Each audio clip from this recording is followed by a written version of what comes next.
خود لینا ہوگا۔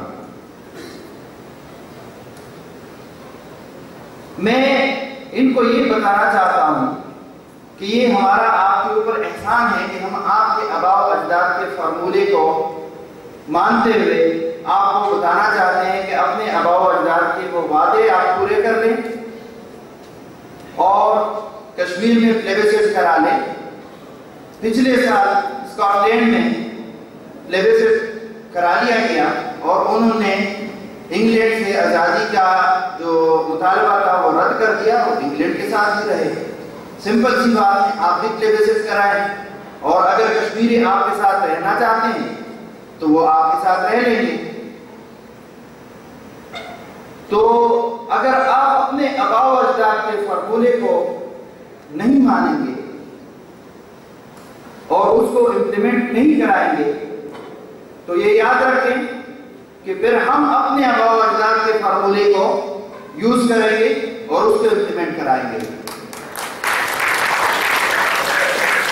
اور ہمارے آباء و اجداد کا ایک تو ہماری تاریخ ہے، محمود غزنوی، محمد بن قاسم، شیر شاہ سوری، احمد شاہ ابدالی، ٹیپو سلطان، یہ سب آپ کے ذہنوں میں آج تک تازہ ان کی یادداشت ہونی چاہیے۔ ایک ہمارا آج سے جڑا ہوا کل ہے۔ ایک بندے سے پوچھتا تھا، وہ جہاں جاتا تھا اپنا تعارف جب کراتا تھا تو بولتا تھا میں بدر ماں سلطان ہوا تھا۔ اپنا کام کرانے کے لیے وہ کسی گینگ کا بیٹا ہوگا، کسی سلطان کا بیٹا ہوگا۔ تو کسی نے اس کو کہا کہ تمہارا باپ سلطان ہے، تم کون ہو؟ تو ہم نے محمود غزنوی کی طرح کی صورت میں، شیر شاہ سوری کی صورت میں، اور ریپیٹ نہیں کرنا چاہتا، ان سارے ہمارے لیڈرز کی صورت میں آپ کو دکھایا ہے کہ ہمارے آباء و اجداد کون تھے اور ہماری ریسنٹ تاریخ میں 1948 میں ہم نے آپ کو سکھایا ہے کہ ہم کون ہیں۔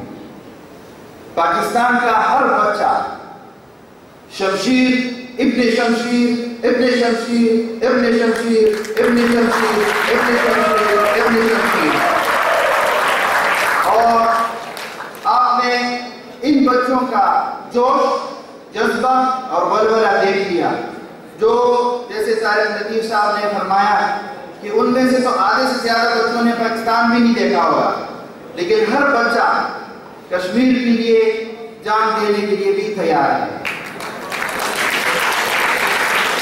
تو یہ نوشتہ دیوار ہے کہ کشمیر بنے گا پاکستان۔